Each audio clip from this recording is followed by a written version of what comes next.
In this video, I'm going to show you how you can delete your TikTok account without knowing your password.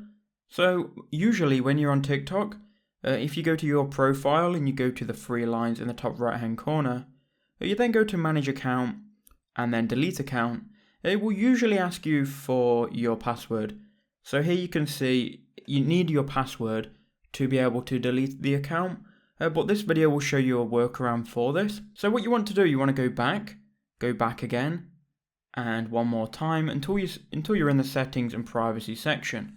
Once you're here, you want to then go to manage account and then go to password.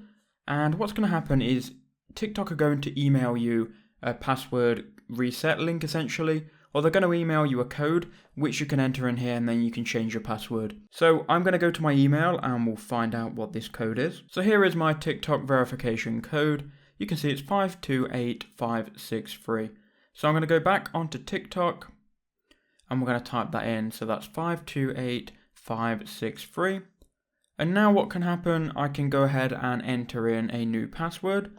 So I will go and enter in a new password now and then click next. After you've entered in your new password, you will have then changed your password obviously. And you can then go back to manage account. You can then go to the delete account and then you can go and enter in that new password in here. And then you can just go and simply delete your account. So that's how you can delete your account if you forgot your password on the account. Please do leave a like and make sure you comment down below if it was helpful.